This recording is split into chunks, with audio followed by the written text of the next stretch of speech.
Shalom, selamat pagi jemaat dikasih Tuhan. Kita kembali lagi berjumpa di dalam renungan pagi. Mari pagi hari ini saya mengajak kita semua untuk bersama-sama merenungkan firman Tuhan. Supaya dengan kebenaran firman Tuhan, hidup kita akan dibangun. Dan kita pun akan bertumbuh, diteguhkan, dan dikuatkan dalam iman dan pengharapan. Firman Tuhan adalah kebenaran.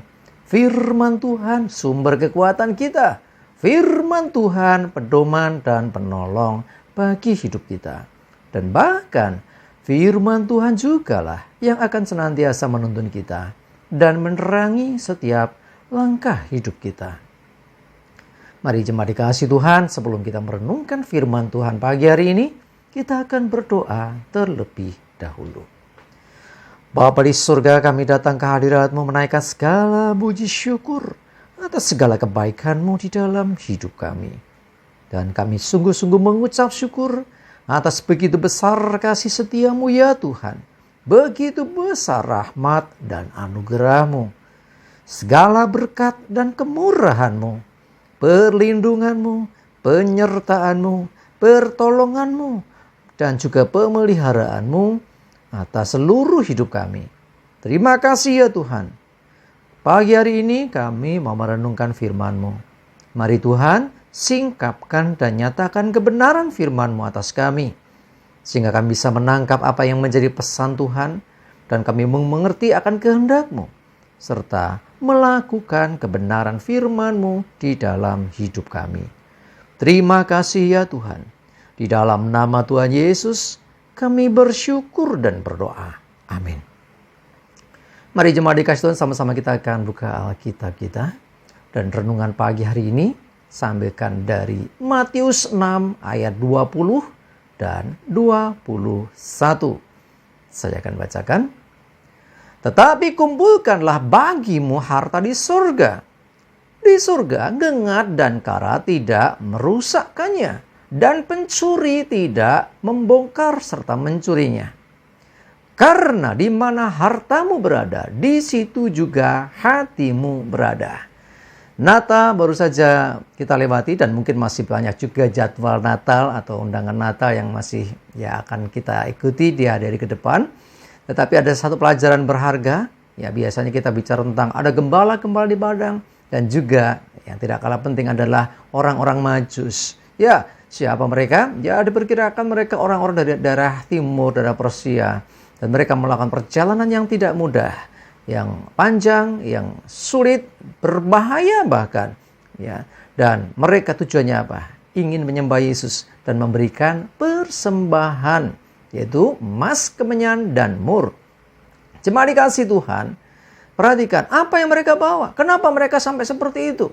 Kalau kita baca ayat firman Tuhan tadi di ayat 21 dikatakan, di mana hartamu berada, di situ hatimu berada.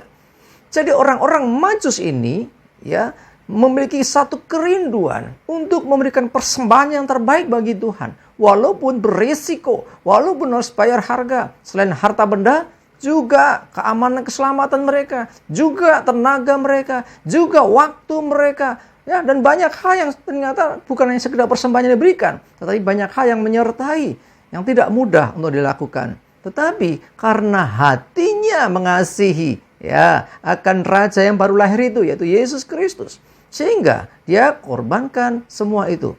Terlebih juga hartanya. Karena di mana hartanya berada, di situ. Sebagai gambaran dalam kehidupan kita, orang akan berjuang untuk mendapatkan sesuatu. Contoh misalnya, ingin membeli sebuah sepeda motor.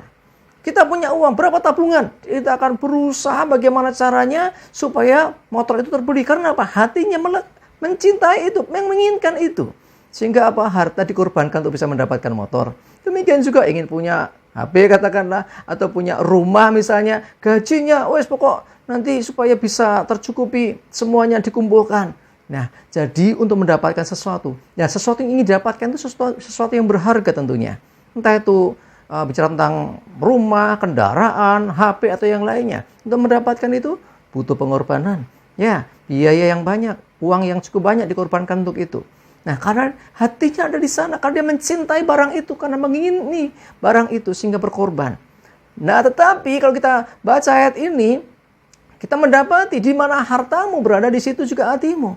Kalau bawa hati kita kepada Tuhan, persembahan kita juga tentunya ya, seberapa kau memberikan persembahan, saya bukan masalah nominal ya, tetapi seberapa hatimu berani mempersembahkan. Kalau punya sedikit ya punya sedikit, tetapi itu berharga. Seperti Tuhan Yesus pernah memberikan contoh, ada janda miskin yang memberikan ya seluruh nafkahnya, cuman sedikit menurut nominal, tetapi itu lebih banyak daripada orang-orang lain. Karena orang lain memberikan dari kelebihannya, dia memberi dari kekurangannya. Semua yang ada dia berikan, nafkahnya diberikan. Cuma dikasih Tuhan, saya mau mengatakan begini, bagaimana kita mengasihi sesuatu, kita akan berkorban untuk itu. Orang-orang Majus mengasihi akan Yesus, ya raja yang baru lahir itu, sehingga dia berkorban apapun, resiko bahkan nyawa mereka, ya kan, melewati padang gurun yang tidak mudah, mungkin perampok segala macam. Dan ingat, perjalanan mereka lebih banyak malam hari daripada siang hari karena mengikuti bintang.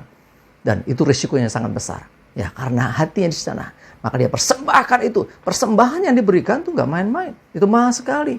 Dan itulah hatinya di sana. Gembala-gembala yang nggak punya apa-apa, dia tetap datang. Dia mempersembahkan waktunya, memberikan tenaganya. Untuk apa? Ketemu Bapak Yesus. Dan dia memuliakan Allah. Disitulah persembahannya. Hatinya tertuju kepada Allah. Sehingga nyanyiannya bukan nyanyian dunia, tapi nyanyian kemuliaan bagi Tuhan.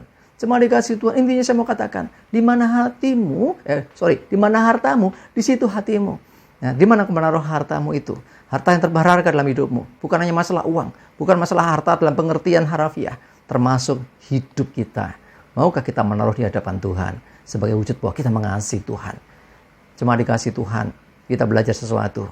Ya, karena harta di dunia, ya, banyak ancaman. Gengat, rayap, bahkan pencuri bisa mengambilnya. Tapi ketika mengumpulkan harta di surga, semuanya aman. Dan tidak ada yang sia-sia dari apa yang kita kerjakan.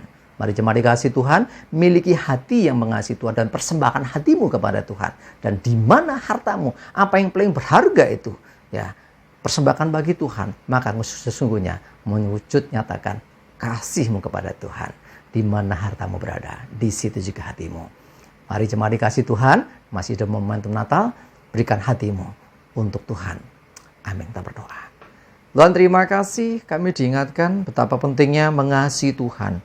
Di mana harta kami, di situlah hati kami. Kami memberikan kemana, itulah wujud bahwa kami mengasihi. Apa yang kami dapatkan dengan harta kami, itulah sesungguhnya yang kami sangat-sangat cintai. Kalau kami ingin dekat dengan Tuhan, maka kami akan berikan yang terbaik bagi Tuhan. Bukan hanya harta dunia, tetapi kami mau hidup kami juga Tuhan. Kami persembahkan sebagai persembahan yang hidup, yang kudus dan berkenan di hadapan-Mu. Terima kasih Tuhan, pertolongan-Mu kami butuhkan Roh Kudus untuk kami lebih dalam lagi memahami dan mengerti kehendak-Mu melalui firman ini. Terima kasih, kami juga berdoa hari ini hidup kami dan segala aktivitas kami. Jauhkan celaka mara bahaya. Damai sejahtera sukacita dan berkat Tuhan menyertai kami semua. Dalam nama Tuhan Yesus kami bersyukur dan berdoa. Amin. Mari jemaat dikasih Tuhan, tetap semangat, maju terus dalam iman dan pengharapan. Tetap dalam suasana Natal, tetap sehat, jaga kesehatan, dan selamat menyambut tahun baru juga. Tuhan Yesus memberkati. Amin.